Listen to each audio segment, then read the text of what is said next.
Thank you very much for coming in. In a minute, I'll get you set up with a mic and everything as well. Okay, thank you for having me. No, you're welcome. I'm really we haven't started yet, so... No, of course not. No, but I'm really grateful because I think it's so important for us to, especially locally. Yes. Because there's loads of us doing like really special little things in our own little fields to bring everyone together. Like I was listening to a couple of them and I've reached out to the lovely GP lady. Zoe Watson, yeah. That's it, so I reached out to her. Oh, that's so nice, yeah. And I'm really good friends with Andy. I please think of coffee because of Andy. That's fine.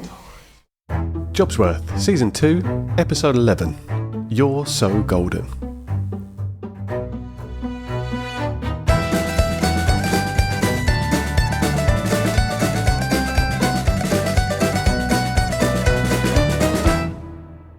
Welcome to episode 11 of Jobsworth Season 2. This week I sit down with Katie Southgate, founder and CEO of Gold Geese, a charity that provides support to families of children and young people fighting cancer. Katie is a mum of two. At just a year old, her daughter Hattie was diagnosed with a rare form of leukemia, and in the blink of an eye, life as she knew it was turned upside down. We discuss what it was like being told that your child has cancer.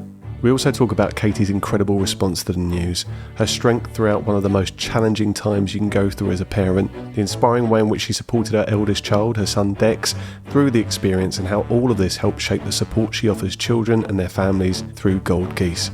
We also explore one of the most interesting lists of jobs I've ever seen on someone's CV. September is Childhood Cancer Awareness Month. You'll hear plenty of ways you can support the work that Katie does throughout the podcast, and if you haven't already spotted them, there are links to the Gold Geese website and all socials in the episode description. So, without further ado, let me introduce you to the truly inspirational Katie Southgate. So, when you were younger, what did you want to be when you grew up? Everything. Okay, elaborate. I wanted, first of all, my very first memory was I wanted to be a vet. Okay. And then I wanted to be an ambulance driver. Okay. And then I wanted to be a window cleaner at one point because I thought it was mesmerising how they clean the windows. Yeah.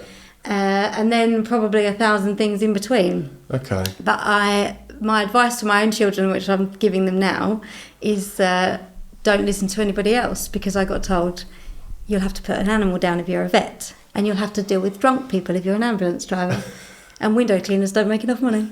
So I didn't do any of the things that I wanted because there was always something wrong with it. And then at school even, so I went to an all-girls Catholic school, I said I wanted to be an engineer, and they said, you can't do that, you're a girl. Wow. Yeah, which makes me feel really old now, because I don't think anyone would say that now. Weirdly, I think there are some people probably still giving that advice, but that's not, I would like to think that's not wholesale. I think that's the minority of people saying that now. Yeah. Whereas maybe when you were at school, that was the general That was the thing, yeah. Yeah, and I think I would have been a great engineer. Yeah. But anyway, never mind. So that's lovely though, that's informed the way you parent now. And kind of that experience has made you think, I'm not going to set those limitations for my kids. Still now, I'm thinking I still want to be a doctor. Yeah. So I'm trying to figure out, is that possible? Can I still do that? And there's loads of things in between that I think, I'll give that a go. So I think, like, what do you want to be when you grow up? You're very lucky if you choose one thing and then actually get to do it and enjoy it. I think that's a path that not very many people get. You're completely right. I ask everyone the same question when I started. We're nearly 30 episodes into this now. And the majority of people have said something that they didn't go on to be. Yeah. My brother is someone that I cite all the time as being one of the only people I've ever spoken to that knew as early as 11 years old that he wanted to be an artist. Wow. And everything was geared towards doing that one goal. And I think you're very fortunate if you fall into something that you are passionate about, that you love, and then make a living out of that. Yeah. Which is funny, because my brother, from the age of 3, was, I'm going to be a golfer. I'm going to go and play in the Open. And he is. That's what he's doing, travelling the world. Incredible. Yeah. So I think you're lucky to be in love with something passionate and focused that early. And he's had people say to him, you can't do that. You need your GCSEs, you've got to stay in school. Yeah. And really he just golfed from dusk till dawn. It is the minority, but when it happens, that kind of shines like a beacon, doesn't it? Yeah. Of like you really can, if you commit to it, Yeah. You've got to have talent. Yeah. With both of those endeavours, artist, Yeah. golfer, you've got to have Yeah. some innate talent there as well, but it's also work Yeah. and not being thrown off course. Yeah, I'm filtering out you can't do that. The You naysayers. won't make money. You won't make money. And me with art as well, I got thrown off of my art course in school because I was too naughty. Right. But that was the thing, is that artists don't make money. So it was like, well, I can't pursue a career, I can't make money. Whereas it's not true, is it? It's not. Well, no, I've seen Always. it in real life, that people can make a living out of it. Yeah. Is it the highest paying job out there? No, you probably don't move No. into it with that motivation, but you can make a living out of most things, to be honest with you, Yeah. especially nowadays. Can I ask, the people that were sort of saying, you can't do that, like you're a girl, you're not going to be able to do that, you're a... window cleaners don't make enough money. Where were those voices coming from? So you mentioned at the school you were at, saying you were an engineer. That was a careers advisor that said that one, which So makes me limiting. laugh. Makes me laugh now. Makes me a bit angry, if I'm honest with you. Yeah. Like that to me is just such a limiting thing to say, isn't it? Yeah, I mean, and how insulting as well. I think so. Yeah. A careers advisor saying that as well. It's not someone. It's almost like more. It sounds awful, but I'd accept that coming from a parent more than I would a careers advisor who is there to kind of. I would imagine. Yeah. I'm a careers advisor. I'm there to say, do you know what? How do we make that happen? Here's the path. Here's the Yeah. path. Yeah. Yeah. Which is my son's coming up for 15 in November, Really? and I've been Yeah. mesmerised with the way his school's dealt with it, because that's what they say is, how do we do that? What lessons do you need to channel and focus on? That's really good. How do you yeah. get there? And that's the answer in a careers advice room, isn't it? I think so. I've talked a lot about careers advice and my experience with it going through college, and it was just shit. Yeah. It was like, okay, you go banking, finance if you're a guy, Yeah. beauty, hairdressing if you're a girl, or Hairdressing if you're a admin. girl, yeah. That's it. They were the Receptionist. roots. Yeah, God, receptionist, and not knocking anyone that did that, but they were your channels. And if you wanted to do anything outside of it, they were like, well, good luck. Yeah. This is how you can make a Yeah. living. Well, you got labelled as difficult as well. Like, that's difficult. Yeah. Probably for them, but Well, exactly, because they don't know where to put you then. Yeah. What box are you going to be Yeah. in? But it's great to hear that your son at 15, that experience is very different. Yeah. Then, Yeah. go and get a job in a big office in the city and see how you fare. Because Yeah. that was basically what I was told. yeah. We're here to talk about what you're doing now, which is incredible, and we'll go on to talk about that in a minute. There'll be a lot of people that know just from the intro when they hear it who you are and what it is that you do. But what did you do before this? Because we're saying, all right, what did you want to be when you were younger? Yeah. So what was your experience with work before that? If you can kind of give a potted history. So of again, that. I've done everything. Okay. So I went travelling when I was 19 till about 22, 23. That's a big chunk of time. Yeah, I came back in the middle just to earn some money and go. So I worked in banking and data stuff, Yeah. which was boring, but it gave me the money to leave again. Yeah. So whilst travelling, I did everything from selling drinks on Bondi Beach to cleaning up hostels and stuff for free accommodation and everything in between. I used to drive camper vans back so if someone drives from A to B and they need it back to A, I'd drive it back. I have to ask, because I did camper vans around Australia Yeah. and New Zealand. So what was the firm? Can you name who you used to do it for? Do you remember? Oh, I can't remember. 'Cause Was it Brits? There was Brits camper van. It's only because I remember I was 25 when I did it, so I'm talking 12, 13 years ago now. Oh yes, But it was yeah, it was Juicy Campers were the ones that Juicy I Campers used. were the painted up ones, the weren't they? purple Yeah, ones yeah. that you just drive around and do that. But I have to ask, just because that in my head was always a question. I was like, who the hell was driving these back? Me, that was me. It's you. So I got to see the country for next to nothing. Amazing. It was great. It was Wow. great. Yeah. Okay. So I did everything like that, anything I could really. Always around people. I'm a bit of a people person. Okay. I'm not even very good at living by myself. I think Okay. that's why I've had 2 children, just to keep me company. And then when I had my son, I trained as a childminder, so I didn't have to leave him Okay. or pay another childminder for him. Yeah. So I ran that business from my home and had six or seven little mini humans to look Wow. after, which was hilarious. How long were you doing that for? For 3 or 4 years. Okay. Yeah, because obviously the reason why I set up the charity in the first place was because my daughter got sick. Yes. So that's why childminding Yeah. stopped, because I had literally threw one of the children back onto his dad at the school gates and took her in an ambulance. Really? So yeah, I mean there's a whole story in there. But Yeah, wow. childminder was but I flew hours at once upon a time in schools. I covered maternity leave where we went in to do an owl conservation display. And took owls in with us, and then you'd fly the barn owl over the top of the kids. See, I remember this. This was like commonplace when I was at school. So I talk to my kids now, and because they're 6 and 3, but my 6-year-old is now having like the reptiles come into the school, and I said, like, when you have an owl fly over your head, when you're sat there with your legs crossed in assembly, nothing like it. Yeah, I think people remember it forever. It's That used to be me so at the amazing. front. Yeah. I did. Yeah, wow. It was no great. one's ever said they've done that. No, That's a first. I've got there's some random jobs in there that I've done. Yeah, but that was one of my favourite ones because I really like birds. I mean, I can't imagine if you can make a living doing something like that. I can't imagine there's much better if you like animals what do you as do well. Afterwards? You've set the bar up here, and then everything beyond that is I don't know. You're always searching, aren't you, for the next owl job? I guess.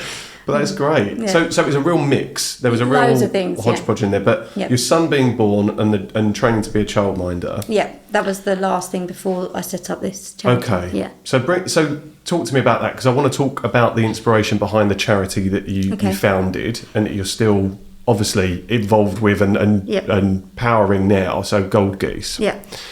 Talk to me about how that was founded. Okay, so my son, he was 4 and my daughter was 1, nearly 2, and she was one of those children that never slept as a kid. So I remember just being, oh my gosh, so exhausting. Yeah. Anyone that's out there is hope, because eventually they sleep. So she never slept. I was up all night, always, and then all of a sudden she started sleeping like 12 hours, which to a lot of people is normal, but it was so out of the ordinary. And then it was 12 hours with a nap in the day. She got an ear infection, and then she got a chest infection. Nothing was going away. Basically it took about 3 weeks, and she was getting sicker and sicker. We took her into Southend A&E via ambulance because she'd come up with this rash that looked a bit like meningitis. Yeah. So I took her into Southend Hospital. They said, oh, she's probably just dehydrated. Let's get this Diorolite type stuff down her, and you can go home. And then even in the hospital, the bruising was getting worse. They had to try and get a cannula in, and it was just a nightmare. And she's still 1 at this time as well. She's still 1, yeah. So she's waddling around, cutest little thing. She was obsessed with ducks at the time. She can only say about 6 or 7 words. She was just waddling around going whack whack whack whack whack whack in the hospital. In amongst drifting in and out of sleep and being really moody. Yeah. So then they said to us, I mean, that we were there for hours, but they said to us, we need to speak to you in the side room, which if any oncology parents are listening, that sentence probably triggers everybody off, because they actually take you away from your child to give you the news. And I remember leaving her with the play specialist. Oh, it was just awful. So they sat us down in the side room and said, we think she's got leukemia. We don't know which type it's going to be just yet, but the blood films come back and there's leukemia cells that we can see. They physically can see them underneath this screening thing. So I immediately stood up. I was like, well, tell me what to do. What do I do? And they said, well, we'll ambulance you straight up to Great Ormond Street. We just need a bed. And then they'll sort out the plan, find out what type of leukemia it is. And now I know way more than I did then, but chemo starts the next day. Wow. So they get you in. Yeah, it was really quick. The way they move with kids with leukemia is really fast. But that's because the cancer. So it's a blood cancer. Yeah. Which I didn't know at the time. I think I knew the word leukemia, but I didn't know that it was a cancer as such like that. I think I was really naive to kids' cancers in general. I don't imagine, if you've not been in and around people with those conditions, why would that be any different? Exactly, yeah. And again, since that's happened, I've realised that the cancer wards are so closed because the kids are so sick. So they're in isolation, or they're in isolation at home. And I think that's why it's not that widely recognised, because unless you, and I mean, obviously now the power of Facebook is a lot of people share their stories and their journeys, but still, until you see it, it's out of this world. Hideous, really. It's just hideous. I mean, I'm sitting here, and sorry to interject, like with 2 kids, and I just want to say I'm sorry to you and everyone that's ever had to go through that. Like, it makes me, like, my kids get like the same things, viruses and little bits and pieces from school and nursery, and that knocks me for 6. But to be told that, like, I just I can't imagine it. No, it's a little bit like someone's taken a grenade pin out and thrown it in your room, and you can't get away from it. Wow. And I sort of laugh now because it's 10 years ago in November this happened. And I think what happened is the same with you, with kids similar age, distance apart, is lots of people were like, oh God, that could have been us, that could have been my daughter or my son or my little toddler. And I think that's where the community rallied round so fast for us, because we had lots of kids. We obviously were at baby groups, and then Dexter was at preschool, and we had lots of friends and family. They just instantly wanted to help, and I know that feeling now, watching people getting diagnosed. It's completely overwhelming for the family and the parents themselves, but the wider community is affected too. So the schools or the football clubs or anyone around that kid is like, oh my gosh, what do we do? How do we help? Were you living in and around Leigh at that time as well? Have you always been around Leigh? Apart from the travelling bits and bobs, I've always been at Leigh. Because I think the lovely thing, and something we've discussed so much in season 2 of the podcast, has been community and collaboration as well. And similar experience with my kids being so wrapped up in all these groups, and to have that, I just can't imagine doing that on your own, like that, without that support, without that community around you. Yeah. So you're taken into that side room. Your mindset in that point, I can imagine there's a million things going through your head, but it seems like the one you focus on there is what do we do? What can I do? Tell me what to do. I think so. There's lots of different parents. Obviously now I've been in the world for a lot longer, but there's lots of different versions of parents that come out when you get told that news. You can have like the data collector, which is what I went to. Tell me everything. I need to be expert in this field. And then you get the opposite end of the spectrum is complete denial, and no one's reaction is right or wrong. And I don't think you'll ever know which reaction you're going to have until that moment happens. So people in denial shut down. They don't want to believe it. They don't even look up when the chemo's going in. They just get on with whatever they need to get on with. But I went down the path of, I need to know everything about this disease. I need to know everything about the chemo. How has it got to now? What do the trials mean? Who's the consultant? Where's he been? What's his qualifications essentially? It sounds like a very similar approach to the one my brother's taken with his little boy. He's got a number of conditions that are they're going through so many tests and have been in the last 3 years that Harry's been here. And he's very much, he needs to know everything. Yeah. I would like to think I'd fall into that camp of pragmatism and proactivity and trying to be as clued up as I can. But I look at people that do that and in admiration. I think that's an incredible mindset to switch into straight away. Yeah, and maybe there's a curve sometimes. You go through denial and then into that point too. And I think as well, because some people say, oh, I can't imagine how I'd be. And I agree. I don't think you'll ever know what your brain will, because it's a reaction. It is. I didn't choose to stand up and say, right, what do we do? It was literally my body stood up and was like, I'm freaking ready. And I remember feeling so powerful in that room.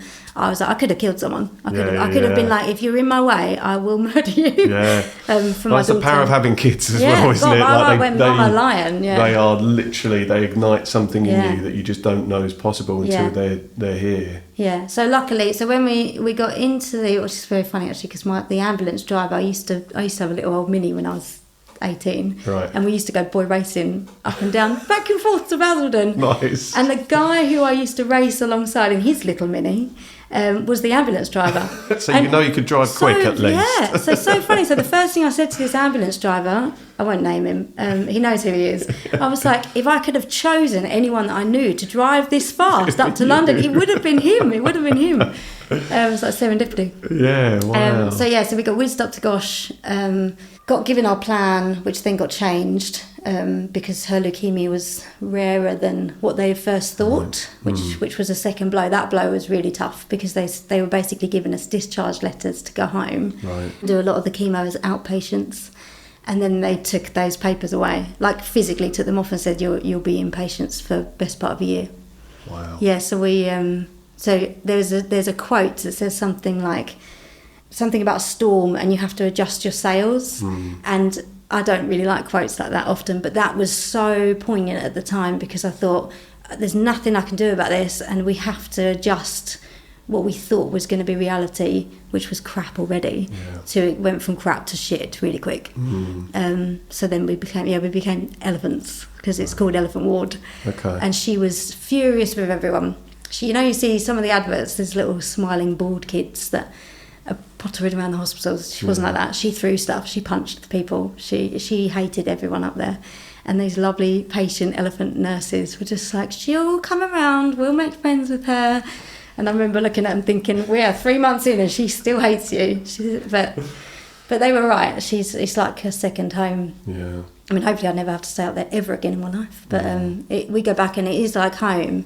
We're incredibly lucky to be that close to Great Ormond Street. It's the best, one of the best in the world. So I feel like it takes a long time to get round to the point of setting up the charities. It's a really every single thing you're saying is really important, because you have to reverse engineer the journey to tell us about that and what inspired you, what motivated you, what drove you to go on to set up the charity in the first place. So take your time. Yeah. So the bomb went off. We went up to Gosh. Then we had to sort out this. So my son, bless him's birthday was 5 days after she got diagnosed. So I remember that was the first time I had to leave her and come back because he had a party organised. And I guess at that point he's in reception, is he, or going into year one? He just started reception. Wow. So he'd had big changes, bless him. And he was so little, and I thought he was so grown up at the time, but he was so little. And we're a very sciencey minded family. Okay. So even when how do babies get made? Okay. We have diagrams, like here's the science behind it. Yeah. And so when we had to explain to him what was going on, we had a whole bone drawn out. We had actual stickers of bugs, so there were beetles and stuff, but we called them, these are the naughty cells, and we were like, right, put all the naughty cells into the bone, and that's where Hattie's naughty cells are. So I think we used the word cancer because I didn't want it to be like the big C that no one ever says. Yeah, like a taboo word that you couldn't say. Yeah, so the cancer cells are naughty cells. So we stuck these stickers. I remember doing it so vividly. Stuck these stickers on a picture of a bone. Said, right, there's now no room for the red cells or the white cells or the platelets. So what we need to do is give her medicine to take away the bugs. So we took them off, took away the naughty cells, and I purposely left one on there and said, if we don't give her enough medicine to get rid of all of them, that one will come back 1,000, 1,000,000 times again. So we have to keep giving her lots and lots of medicine for the next 2 years so that we can get rid of everyone. And luckily, his little sciencey brain really understood what was going on. Obviously, no one understood the answer to why. But even now, he asked me why, and she asked me why, and there's no answer to that. No, of course it's not. just terrible luck, it's indiscriminate, especially with kids. Yeah. So we did this explanation. Again, I say luckily, the first lot of medicine she actually took was called dexamethasone, quite high doses of dexamethasone, which is nicknamed Dex. Yeah. And I said to him, I made that so exciting, it actually makes me want to cry because it feels like an out-of-body experience. I was like, you'll never guess what the name of her medicine is. And he was like, what is it? And I went, Dex. And he was like, are you serious? So he was so excited that she was getting this first dose of Dex. It was like the superpower. Yeah. And on that birthday party, we had capes, superhero capes, that all of his friends and he wore. God, that's made me really emotional. Oh, take your time, honestly. I'm hearing it and it's making me emotional. It's honestly, I think how you were able to do that and break that down in that moment, I'm just sat here in admiration of you. I think that's honestly incredible. I think the science really helped because I think I was able to split between being mum aligned, mum fierce, to being like, right, I'm now medical. I'm now Hattie's medical lead. And I remember saying to some of the nurses, like, this is my job. I've been given this job and I have to double check what you're doing. I have to double check what you're saying. I need all the protocols. And even the consultants used to pull me out the room to do the ward rounds because they'd be like, mum is involved. And that title, mum, became like, you'd have to buzz yourself on and off the ward. And they'd say, who is it? And you'd say, Hattie's mum. And that title for me at the time was the biggest privilege I'd ever been given in my life. Yeah. To be the mum there was nothing else like it. So, to guide him through understanding it, I did feel quite empowered to be able to do that. I guess that's such a big part as well of the advice and the support that you give to other families now that are going through this. Yeah.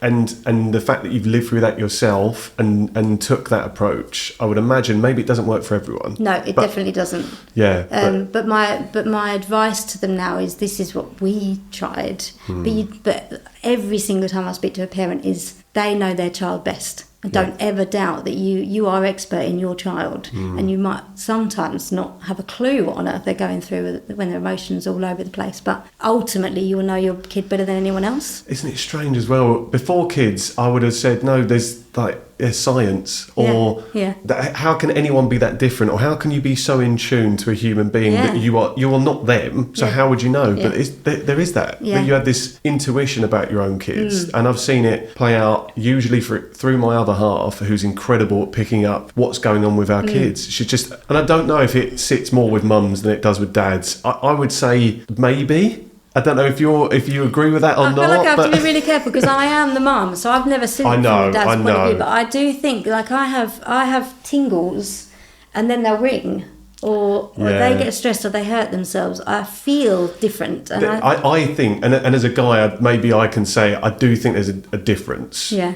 I'm so connected to my kids, but there is a different connection between mums. And I think the connection with us emotionally sometimes isn't helpful, whereas that slightly less emotional connection perhaps with dads is actually really helpful, especially in heated moments. Yeah. Sometimes it is useful to remove the mum and the dad to sort it out, you know. Yeah. So I think we've both got our roles, but that motherly instinct, I think, as talking from the mum's side. All you can do is say subjectively, this is my own experience and in context, but we're both sat here, I'm a dad, you're a mum. Yeah. That's our opinion, but I'm sure a lot of people listening would side with that. Yeah, I think so. Yeah, I think so. Okay, so we're now at Great Ormond Street Hospital, going through the treatment. Yep. And was it a year of treatment? Talk to us about what that was actually like, living that experience. It was meant to be 10 rounds of like the most intensive stuff, which you have to recover from in between. So it was essentially 10 months. And then the gaps in between made it 12 months. It was almost 12 months to the day. And we were out for, I thought we came home, but we were out for about 3 days at a time, if that. And then we said we came home for Christmas, but looking back, we were home for 6 hours. So we drove back. My mum threw Christmas dinner at us. I said to everyone down the beach, we need to go to the beach, walk the dogs, pretend like it's Christmas Day. Yeah. Do all the traditional shit that you do. Yeah, we did. And then we drove back like 6 hours later. Wow. So we were home bits and bobs and in and out of Southend a lot, which they hate me up there because I was so fierce up there. Right. But it's just fear. It was just fear. It was over control. I hate the word over. I was very controlling because that was all I could do to overcome the fear of anything going wrong. And my core belief was that if I let something go wrong, I'm never going to forgive myself. So I had to be on top of everything. So every medicine, every bit of advice, every rule was followed to the T. And then I got to know the chemos. I got to know Hattie so well. I can say I can smell a temperature coming on, but you can so feel in tune it. With it, my God, you can feel it. And now she was a 36.4 every time, and the second it went to 37.2, I knew. And then the rule is that once it goes over 38, you've got to get into hospital within an hour. Right. So you do middle of the night runs, which again, any oncology parents listening know the dread of waking up and you look at that thermometer and it's 37.8 and you know it's coming and you might be in there for a week more. It can turn really fast.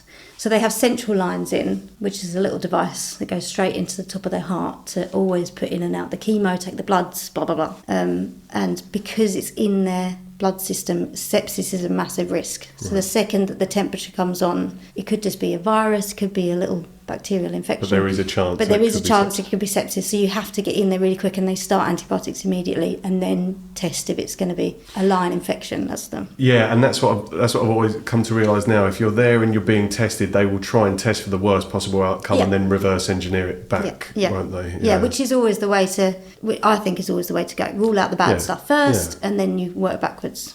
Yeah. So she's still one. Like going through this transition, so from her transition from 1 to 2 years old, that is, the majority of that has been in hospital, and around hospitals, going through this treatment. Yep. To see that must be like it's such a. To say it's hard is an understatement, isn't it? To go through that, but again, I feel like your pragmatism. There isn't. I don't know if there is one because again, it's more feeling. I don't know what it is. There's just no way you can describe it. It's sort of a mixture of overwhelming, really scary, And it's so exhausting. Like, I probably slept in Great Ormond Street. She turned into a night owl because her clocks just went back to front. Circadian rhythm is just fucked, isn't it? Like, and you then got she nothing. had so many blood transfusions. She got nicknamed the vampire because she was up all night and she drank all this blood. So funny. But those wards, like, until you see it, it's so strange because you come out of the room and you've got these kids on scooters, full speed, with their drip stands attached and their parents running behind them. And they sort of go round the nurse's station where they play hide and seek, and they're adorable. I mean, they're just, I think the kids' cancer wards, whether or not it would ever work, but should be mixed with the adult ones because they don't feel sorry for themselves. It's exactly what I was thinking. They are detached from that feeling of like self-pity. Poor me. They just want to feel good, and in that moment they will do whatever comes from that. And that's the key word, is in that moment. Because there have been times where she's been hooked up to morphine and she didn't move. She sat in her buggy. She wouldn't even let us cuddle her, and she'd play with the side of her cheek. That was it. That was the movement all day. But the second she felt okay again, morphine was down, she'd be on a scooter. Yeah. And her brother was amazing at that because we managed to talk the school into letting him come up on Wednesdays. Yeah. Because she was only seeing him on the weekends. So he came up on a Wednesday, and he was her medicine because she was so excited to see. Yeah, literally as well. Yeah. So excited to see him, and then she'd be off the bed and they'd be playing and she'd chase him and then he'd play hide and seek. And he was so well on a Wednesday. A lot of the other kids would come out and he'd be playing with a few of them. And I get flashbacks because there were a couple of kids he got on really well with them. They're not here anymore. Yeah. So he ended up coming to little funerals with us, and it's just awful. It's just, there's some bits of it that's so traumatic and so sad. I almost can't put into words what we went through because we lost. If you live somewhere for long enough, you end up with neighbours. So they were in the room next to us. And we're all sort of Essex-based or London-based, so that we've got similar stories growing up. And then, so you end up laughing and roaring with laughter with these other mums on the ward about, horrendous teenage stories. Really funny. But you're delusional because you haven't had any sleep. You're all stressed out. And I just remember there's a couple of, but they're still best friends of mine. And you stand out in your dressing gown, essentially, on a corridor, laughing about snogging people in under 18s clubs when you're 15. So we made friends, but then because of that, when they lost their kids, we lost. Which an extended, community is probably the best way of describing it, isn't it? It's this community that you're building. Yep. I think people's general experience in hospitals is that you're in there and you just want to get out as quickly as humanly possible. So maybe chatting to someone and sharing those life experiences, you won't even have the platform to do that. But when you're there for the time that you were, how can you not? It's human nature to want to have connection. Yeah. And it's hard as well. The dynamic between you and your daughter, you're not having adult conversations, are you, most of the time? No. And when you are, it's probably with a nurse that's talking about medication or whatever, administering something. Yeah. So those mums become your kind of tribe. And I've always said, again, I am the mum, so I focus more on the mums, but I've always said if you can have a 2-minute conversation with another oncology mum, and it's worth 1,000 other conversations. Yeah, it's like therapy, I would imagine. It's just the nod of, how you doing? And everyone goes, I'm fine. I'm like, don't fucking bullshit me.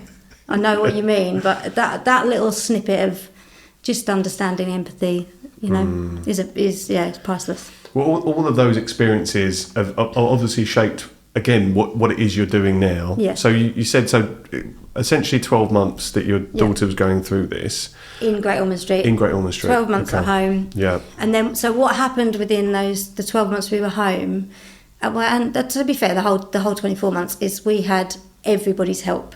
So the golf club raised some money, so I didn't have to worry about money. We went to Centre Parks for nothing because someone did a fundraiser, like a big tree house for nothing. And then we got, even my lovely best friends, she was vomiting everywhere, so I would wash everything and they'd dry the washing for me and fold it and put it back on my doorstep. Yeah, wow. Like everything, and then everything in between.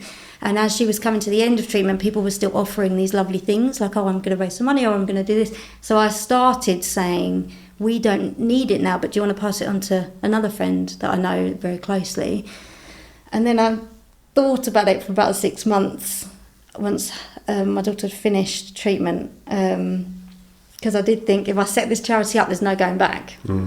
So I had a lot of therapy about that and whether or not I wanted to, and also where was it coming from.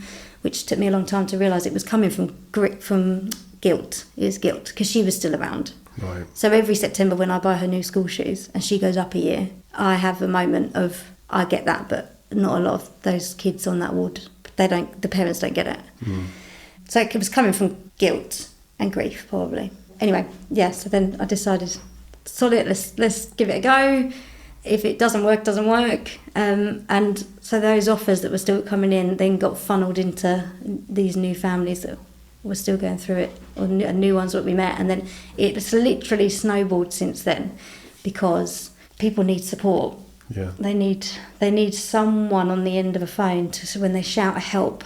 And then sometimes they go, oh my gosh, help. And then you're like, what do you need? And they go, I don't even know. So I've realised one of my biggest things is gift buying. Right. So I can listen to someone in March saying, oh, I really fancy this. And I've got it pegged for Christmas, ready to go. And I think that's the thing, is if you can listen to where someone's at and what their interests are and what they need, I've now got into a good position to be like, we can do this or this. Which one's going to help the most? Yeah. And feel free to say yes to all three. Yeah, it's almost hearing something from someone that's unable to articulate what it is they need and disseminate it into something. Yeah. So we're not always talking about gifts Stuff. or stuff, but and actually most of the time it isn't about gifts because a lot of big charities will give toys, so presents, things, plastic toot, and you end up with so much stuff, like ride on cars that no one's got any room for that. Yeah.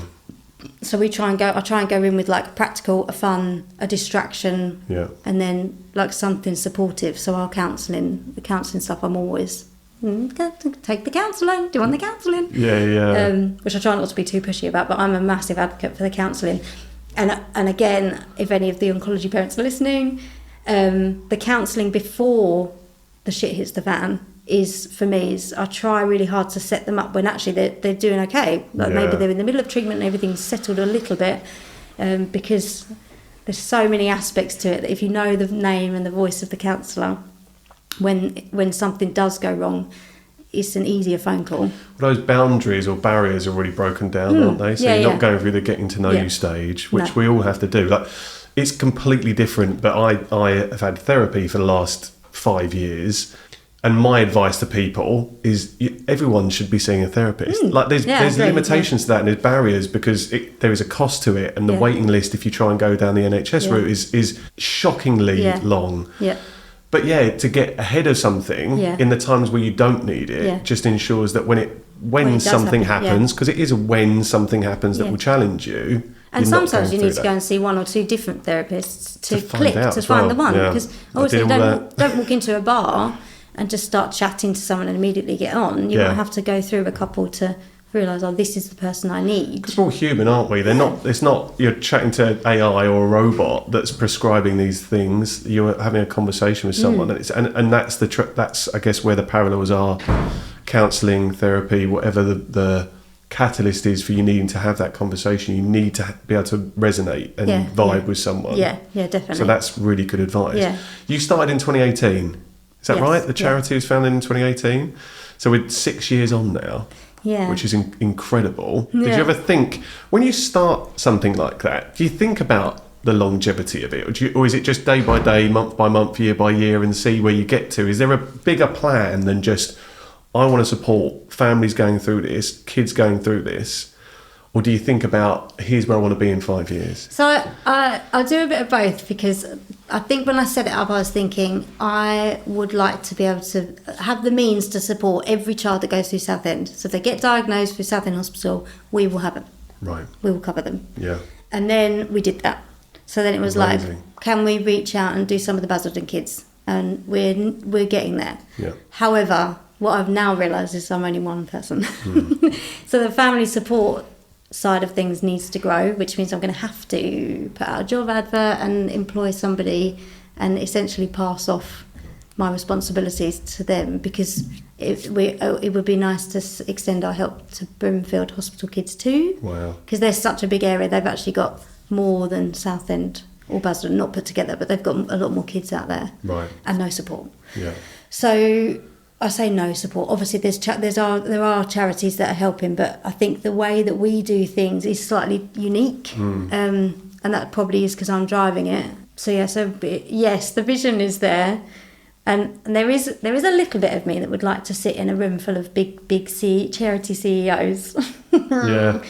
Eventually, if we have a big team, I want flexible working to be paramount for everybody that works with Gold Geese. Right. And I want there to be a real passion behind the charity, because I think as they get bigger, they turn into businesses. Yeah. And that passion drops. And I don't ever want to lose that, is that it started because of that little dot that needed everybody's help. And every child is as important as she was at the time, but was at the time. So yeah, there is a bigger vision. It'd be lovely to be an Essex-based charity, but I just have to be careful that is that ego-based or driven by oh yeah, that would be fun, rather than are we needed, because we're definitely going to be needed in Broomfield, we're definitely needed in Basildon and Southend. So I don't want to extend anywhere where we're not needed, because that's not how Well, it's driven by ego. There's always a risk of that, isn't there? Sometimes is there ego attached to it that could be the motivator to push that? From where I'm sitting, and I'm sure everyone listening to this, I don't think that's even on a question in people's minds. I just got to check myself, but that's because I've been in counselling for a long time. But there you go. Like, actually understanding the motivation for why you want to do stuff is important before you do it. Instead of getting 2 years down the line and going, shit, I was driven completely by the wrong things for doing it. So. And also, I think with rewarding jobs, it's such a boost of, like, Sundays it's just really sad. They're really difficult days. But then if you nail the right gift to the right kid, or the right support to someone, especially as people come to the end of treatment, people have said to me, I literally don't know what I would have done without you. Yeah, what an amazing thing to hear. Which is so rewarding. That's where I have to check myself. It's like, is that? I get that. And I think therapy does that. Yeah.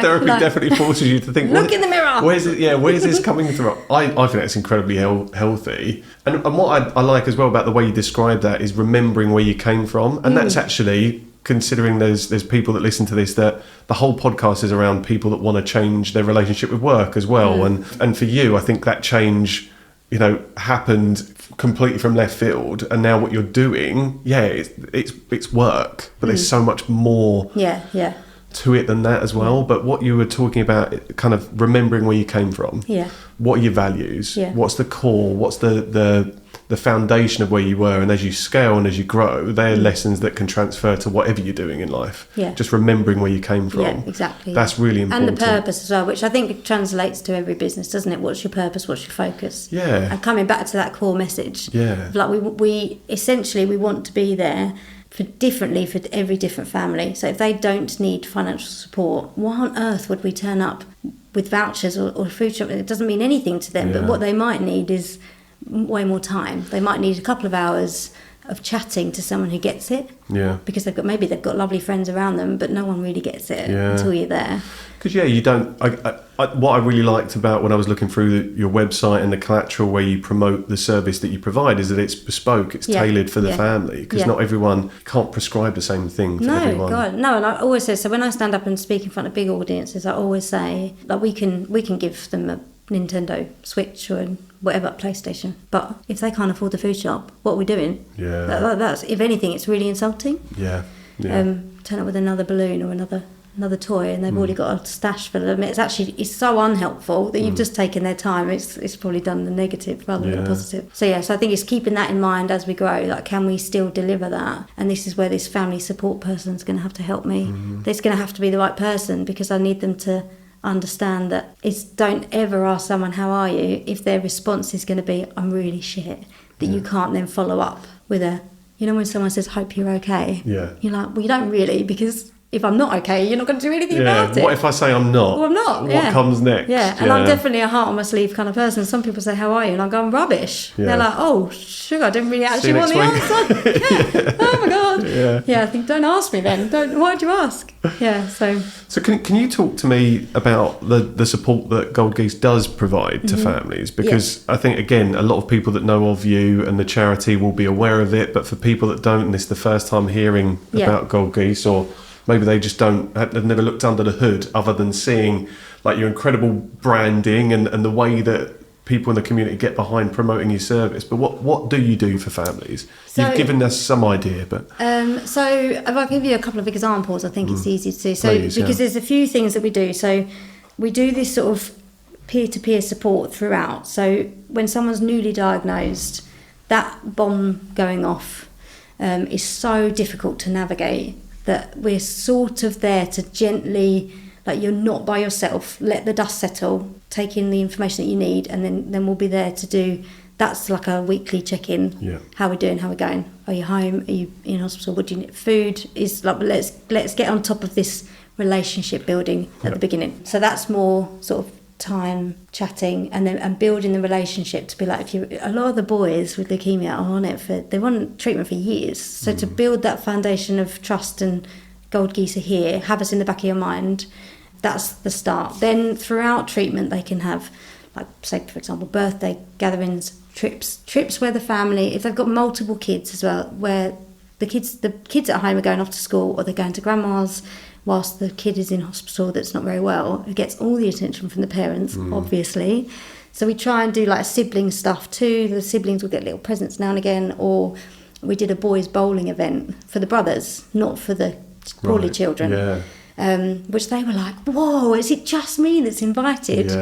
Which was lovely. So we try and make a bit of a fuss of the siblings around the kid that's poorly, because they love it. So I mean, I've made friends with a teenage girl who she thinks I'm great because I go straight over and hug her first when we see her, and she'll get a little gift because she's a bit older, so she'll get something extra compared to her little siblings. But I can imagine the siblings are overlooked because by the parents they have to be. It's a byproduct of the circumstance, isn't it? Really. Yeah. So that's a lovely thing to be able to focus on them. And I've got my mum to thank for the sibling stuff, because she was the sibling of a very poorly Great Ormond Street brother. Right. And she, remember her pulling me to one side and she was like, do not take your focus off of Dexter. And I remember feeling so furious with her, like I haven't got enough on my plate. Yeah. And she was so right. She's so right. The siblings need just as much attention as the poorly kids do. So throughout treatment, I'm constantly offering counselling if it's needed. And that's for everyone, mum, dad, brothers and sisters. And obviously like gift deliveries, distractions as well. A lot of them get needle phobic, because they get prodded and poked so much at the beginning. So we'll do like fidget stuff delivered and give that to the community nurses too. And then end of treatment stuff is not usually big, either a party if they want it, or a celebration as a family, like lovely theatre tickets and a night up in London, or we send them over to a lovely hotel in the middle of nowhere with a pool, so they can all just chill and just be together, and it all be organised and taken care of. Sadly, we have to do bereavement support.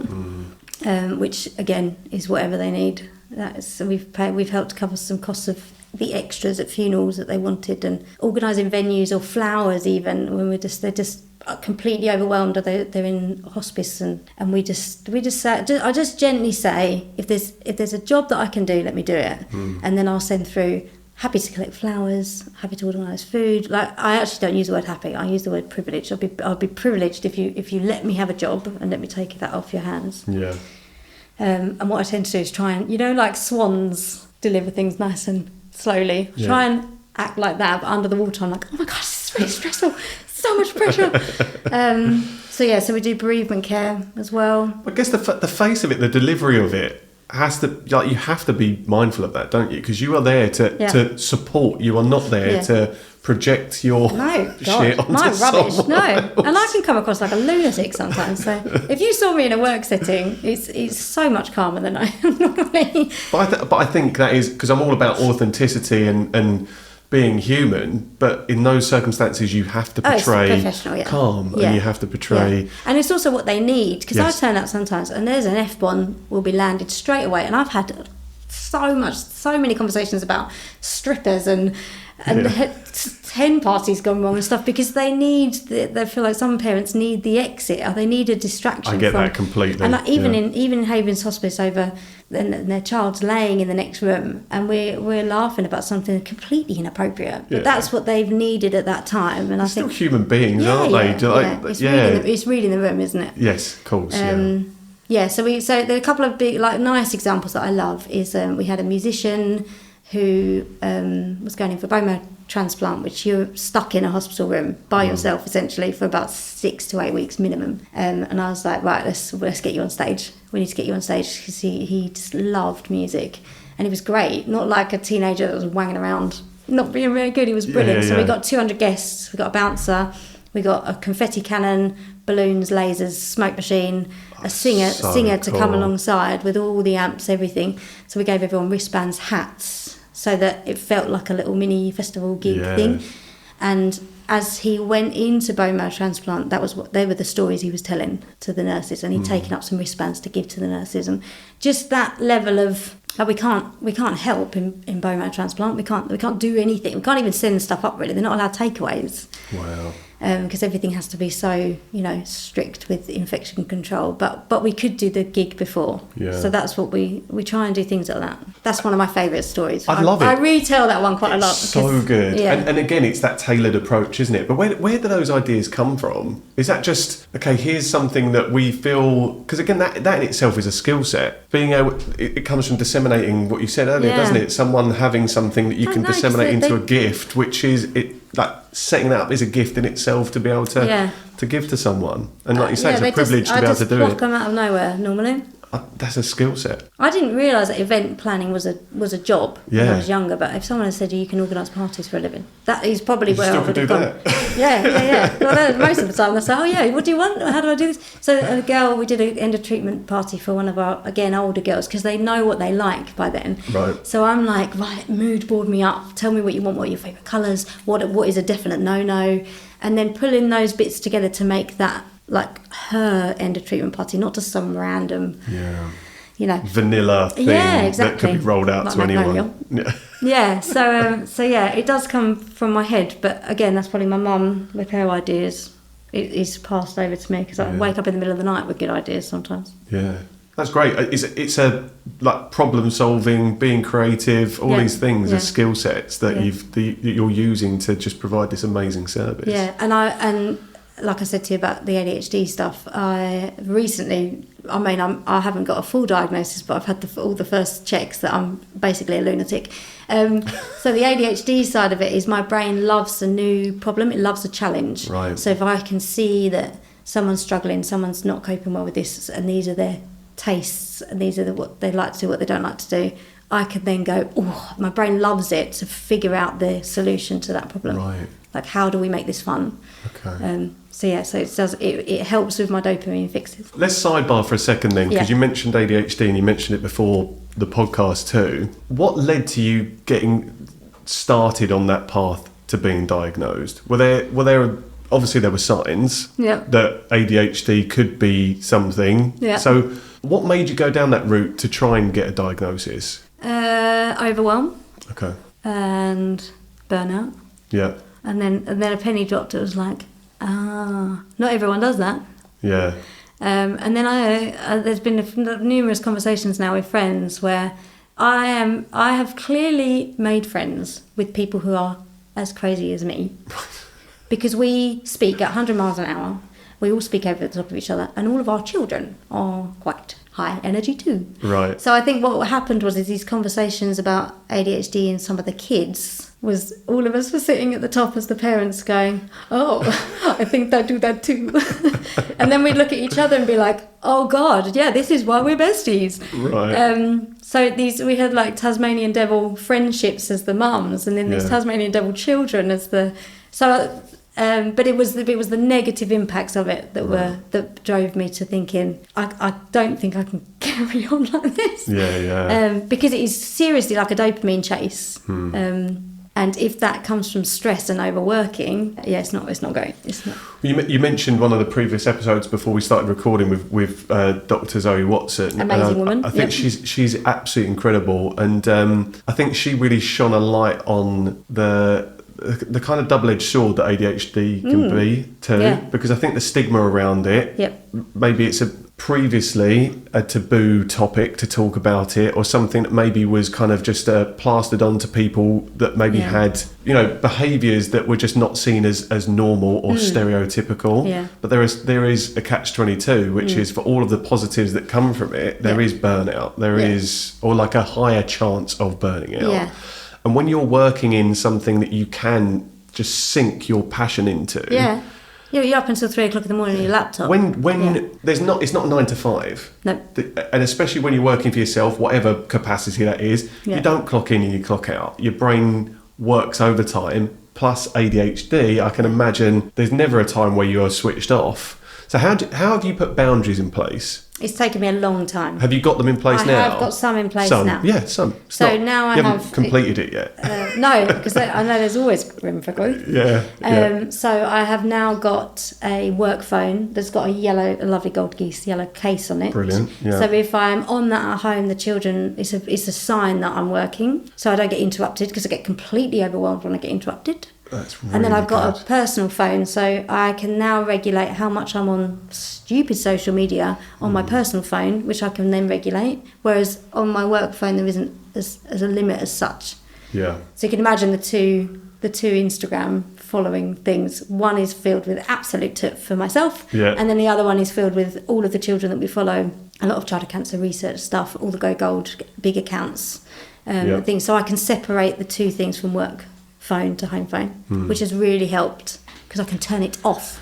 It's a really good bit of advice, actually. I used to have 2 phones and then stopped, because in my head it was like from a productivity perspective, switching phones all the time, but actually everything starts to creep, doesn't it? So when you can literally turn a phone off, and then say work is done. But I love that, just a visual representation for your kids to know, well, mum's working. Mummy's working, because so many times they never interrupt me on that yellow phone, because they know it might be a parent or the hospital or something. So that's been really handy.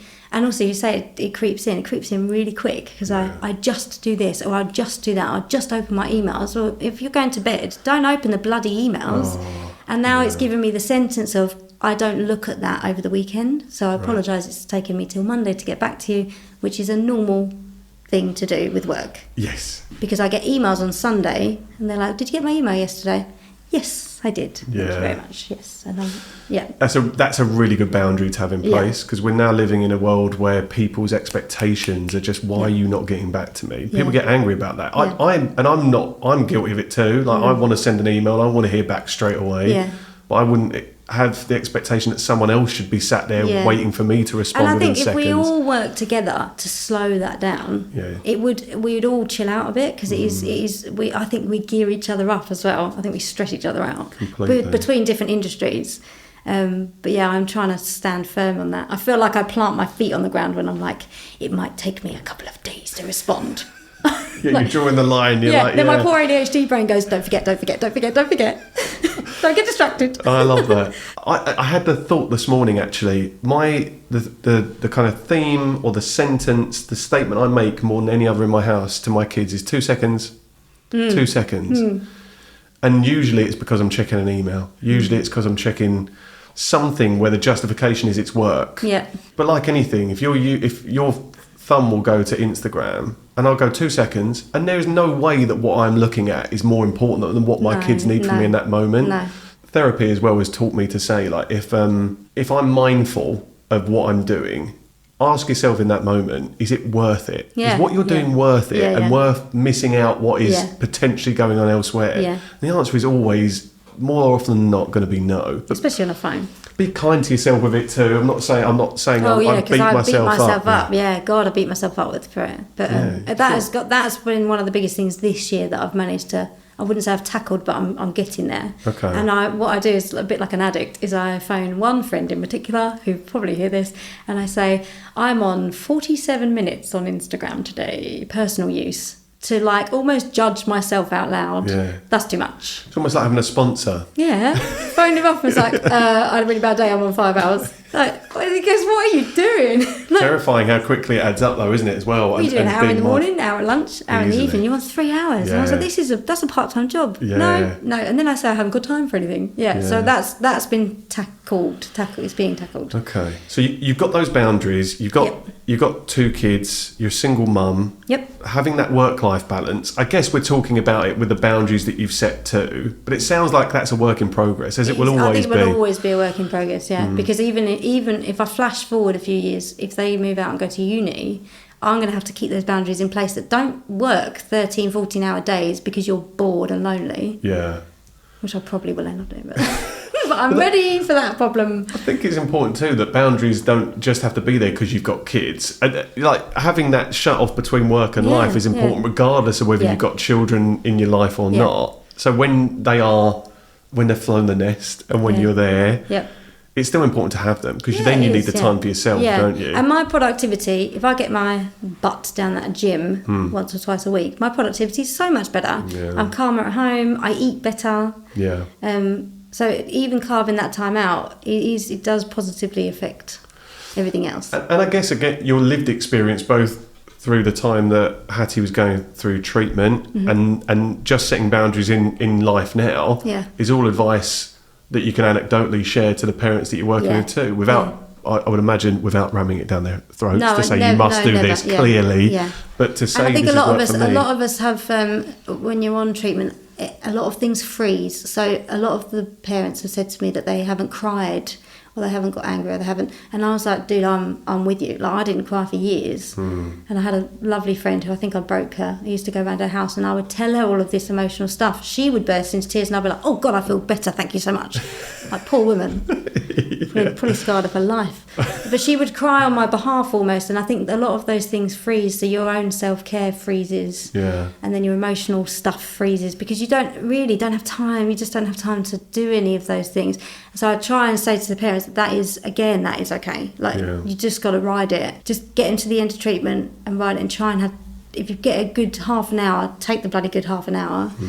If someone offers you a massage, try and take the massage. But you almost can't. I mean, some of the parents, they cannot put in a counselling session every week for an hour because if that kid spikes a temperature in the hospital, they have to cancel. Of course, yeah. So it's a balance, isn't it, of what can I do or what can I ride out? Just ride it out. Sometimes you just got to go with it, haven't you? Definitely. But before I knew that you, Katie, were behind Gold Geese, all I saw every September. And we're recording this in September, which is a big time for the charity. And so thank you as well for taking the time to do this, because this is like eating into your time. Hopefully it will help to promote it too. But before I ever knew you were behind it, everything in Lee, I would say, was gold. Like everything, all the community and the support that you have fostered in our little part of the world is incredible. And I'd say it's wholesale. Like everyone that I speak to, I'm sure there could be more people that jump on board. So if they're listening to this, bloody do it. Come on in. But was that a conscious thing, or did it start with people offering, and then you realised that obviously you're not government funded. No. You need contributions. You need donations to be doing the amazing work you're doing.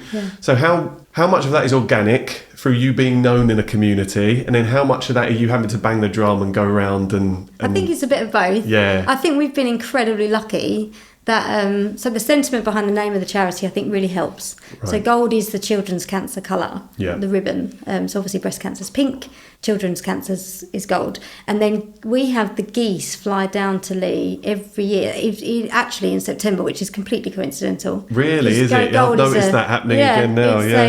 It's a worldwide campaign, Go Gold, for September, so it's just coincidence.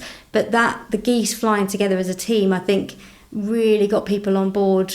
Well, I hope it was that reason, because it felt like part of a bigger community. And the way that geese fly, I mean, I've obviously read into it way too much, but the way that they fly is such a network of, if you're feeling weak, you drop back. So it's essentially, if you haven't got the means or the time to fundraise or get involved, drop back because someone else will take it. And so we've had businesses that over the 6 years, sometimes they've gone all out and it's amazing, and then a couple of years later they'll go quiet and then they come back again. And that is what geese do, is they take it in turns. And I think that message has come across really well. So I think I think we've been quite lucky. And again, we've never deviated from the message. Go Gold is about awareness, it's not about fundraising. So if you can't fundraise or you don't want to, just stick a poster up. If you don't want to put a poster in the front of your shop, stick a poster up on the social medias. And I think because we give that flexibility, of a lot of charities are always asking for money. And people, especially locally, they get asked for all the school PTAs, they get asked for smaller charities, big charities, someone doing a marathon run, they always get asked. So we sort of come in and say, the tiniest thing you can do, even if you have a turmeric latte that's yellow, stick it on your socials and tag us in, because that will help. That little post will help. And then all the way up to C2C, putting a flipping train gold. Amazing. Yeah, everything helps. Is this the first year that's happened? What's that? So the train being The gold. train was 2 years ago. 2 years ago. So they said they'd leave it on for September, and they've left it on the whole time. Wow. Yeah, yeah. Crikey. It's got millions and millions of passengers on that train. So that's been amazing, huge. That was one of the big ones. But everything in between. We've had gold photo walks where lots of lovely local photographers come and take lots of pictures, and people join in, and they just spot mustard, yellow or gold things, and then take a little picture and put it online. And, I think it's snowballed in such a lovely way that everyone wants to get involved. It's amazing. And do you know what? I before I did some research ahead of speaking to you, I didn't understand the geese part. I just thought it sounded good. Like in a way, and then after looking at it the last couple of days, it makes complete sense, and it resonates so much more as well when you just take a moment to think, oh yeah, no, that really does. It really works nicely. What's nice, I feel like I've accidentally set up a legacy that one day I'm going to die, and then everyone, when they see a goose or a flock of geese, they'll be like, it reminds me of Katie. Do you know what? So I'm going to ask now, because legacy has come up in a couple of conversations I've had. Is it important to you that you leave a legacy? Yeah. I think about it every day. Why? I don't know. Yeah. I think I've got a bit of an innate fear of dying. Okay. And I think when the kids were young, I remember thinking, please don't let me die until they're old enough to remember me. That was quite a deep fear of mine. And so building a legacy that they can then like hold in their hearts, like it wouldn't ever be money. It would be more like, how does mummy make a cheese sauce? And like, oh, my mum taught me this, that sort of stuff. So the geese, I'm really grateful now that those geese will come back to Lee every year, and I really hope that my little legacy lasts. And do you know what, Katie, like, for what it's worth as well, now you've explained where the geese part of the name has come from. Like, the minute you hear that honking, the minute you see that flying V, like, I will struggle now to think of anything but you behind it as well. So it's mission accomplished. There was a poem, I should have brought it with me. There was a poem that it was an anonymous person, wrote at the beginning, because Hattie was obsessed with, like I said, ducks and birds. She just loved the birds. Right. And I wanted a game plan for that first dose of chemo to go in. And I remember we had a Facebook page, Hattie's Heroes it was called at the time, where people just wanted updates. They were friends, so they wanted updates. So we would post what was happening so that we didn't get 1,000 questions. And when I pressed the go on the first chemo dose, I had put out a shout to everyone as like a team, and this might make me cry. But I was like, I felt like, I'm quite a spiritual person, I felt like if everyone thinks the same, they can channel the energy by thinking the same into that girl. And I got even people from all around the world, I put them on a map and emailed them all and said, I need you all to think the same so that you're feeding into her. And I had this drawing of these people that I'd like, you're representing Australia and you're representing Canada. And someone had written a poem about the geese flying over Great Ormond Street. Oh, it's such a good poem. Anyway, I'll find it. Find it, and then I'd love to share it when we share this as well. Yeah, that'd be really nice. And it said that she's got an army behind her. Yeah. And then we were always focused, she was at the front. So, and that was the thing in that hospital room. No one weak came into that room. Said, if you need to cry, you get out. Get out, go and take your time, go to the back, recoup, and then come back in. Because that room was about, like, we're here to win. We're winning. Positivity, strength, all those vibes. And I believed in it so much that it was like, if she's got this army behind her, where the weak ones will fuck off, she'll only have the powerful ones at the front with her. Yeah. And I feel like it really helped me through, so... Katie, you are so inspiring. Like, I'm sat here and it just emanates from you as well. It's I can't imagine anyone, and it's so awful that anyone has had to go through what you've had to go through, and all the families that you help support. Yeah. But I don't know, there are people in the world where you just feel like if it's happened to you and you've turned this into something so positive, then it's just an amazing thing. So, like, I sit here, I'm just so inspired and a little emotional like talking to you about this. I do tend to make everyone cry. No, because it's just so lovely, and you can't help but think about your own kids having to go through anything like that. Yeah. And it's just lovely speaking to you about it. I've got one more question, which hopefully you'll have a good answer for, and then I've got the closing question, which is the question from my mum. So if you've binged, love your mum.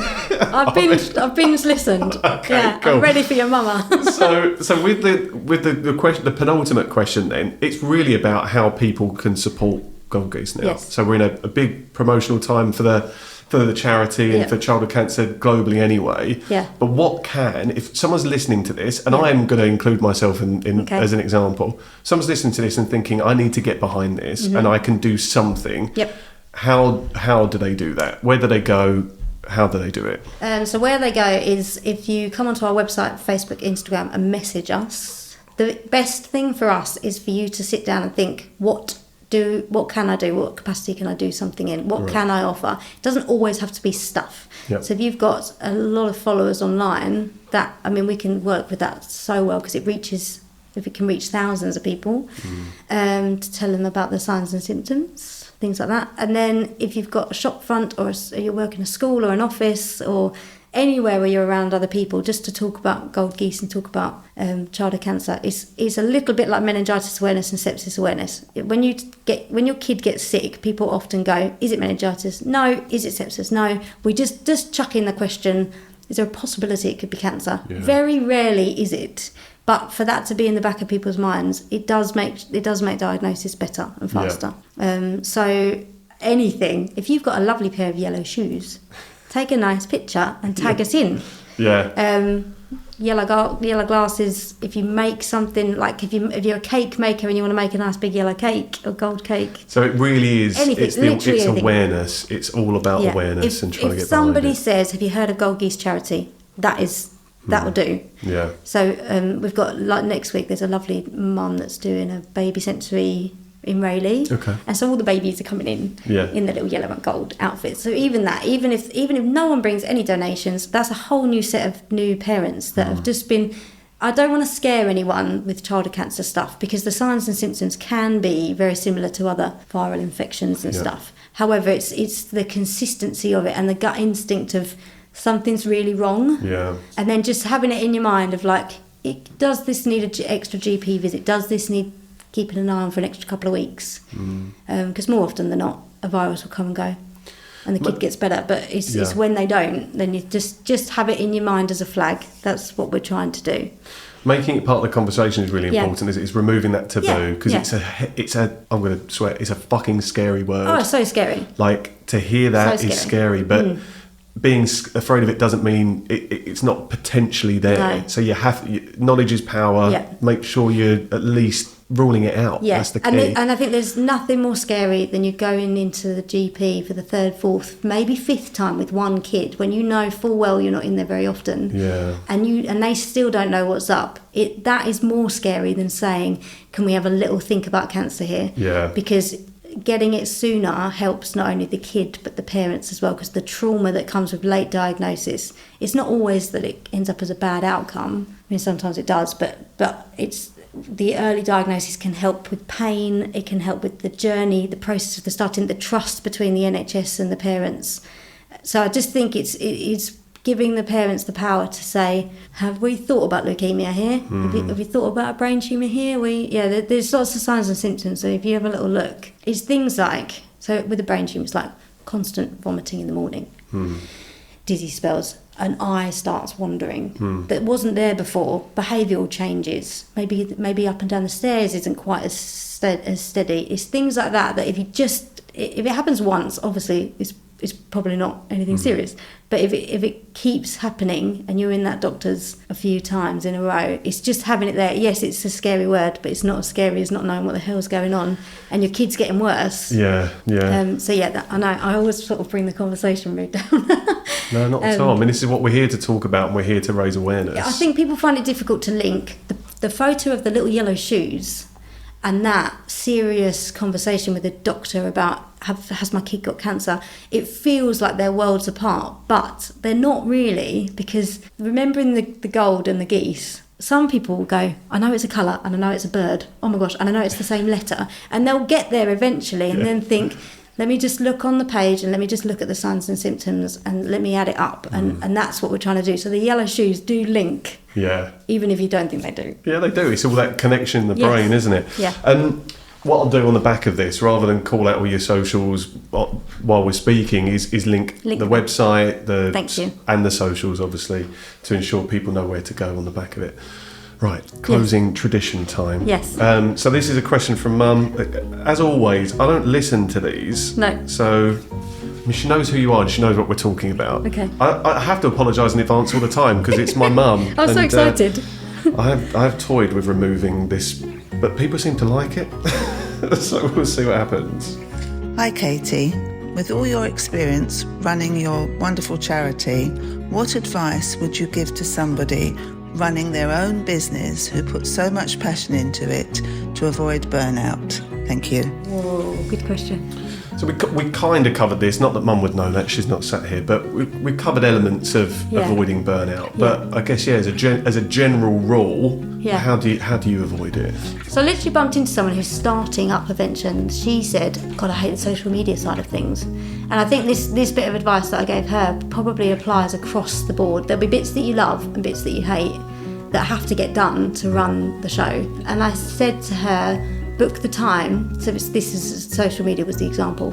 Book the time. Say Wednesday afternoon, you got 2 hours or an hour. That is the time you do social media. So set it up for the rest of the week, or get your pictures in, or get your content written and put in a place so that you just do it once. And I think that would be, to avoid the burnout, is to try and be more structured than I've ever been. Is to say, Monday I'll do this, Tuesday I'll do that, and to keep with the pattern. I think to have a pattern in business is when you start getting tired and stressed that I think the burnout will come, because you'll just try and get everything done and forget the routine that actually works. Yeah. So then bringing yourself back to, I don't do that on Mondays, I do that on Thursdays, and coming back to try. Obviously it doesn't always work like that. But I think that's really good advice. Like, and when I speak to people, social media and like it being a necessary evil for so many businesses and how they promote themselves, like you can't really run a business now without having some presence on there. But scheduling things and just having a window of time where you say, do you know what, rather than dreading this feeling that I need to go on there and come up with something, compartmentalising parts of your week doesn't have to just be social media, as you say. The roles, the responsibilities you've got, I think is a really nice way to as I'm listening to you say back to me, it doesn't always work like that, does it? But you've got to be reactive sometimes. Delegate. I've just learned how to. You give a job to someone else. It's amazing. Yeah. But isn't that hard as well when you're growing something? Like you've kind of birthed this thing into the world. There you go. No. That's the perception, isn't it? And it is true, but they just care in a different way. Yeah. And maybe they've got better boundaries. Yeah, probably. Because they didn't create it in the first place. You're not paying me for this. Well, there's that, yeah. Katie, thank you so much. It's genuinely, not having spoken to you before, you always people come into the room and I'm like, I don't know you, so I hope that there will be like a connection and I'll enjoy. It's just been so lovely and you are genuinely so inspiring. And this is my call. Like I'm sat here now thinking about ways that I can support what it is you're doing. If anyone wants to, I would just urge you to get in touch with Katie, and we'll include all the links to websites and socials when we post the episode. But yeah, get behind it because it's genuinely incredible what you're doing. So thank you for that. Thank you for having me. Cool.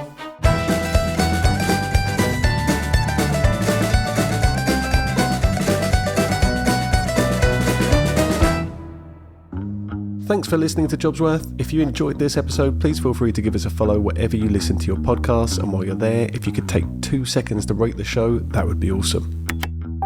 You can follow Jobsworth on Instagram, where you'll get teasers for upcoming episodes, some behind-the-scenes videos, and the occasional bit of career inspiration. And if you'd like to learn more about my day job, then feel free to connect with me on LinkedIn.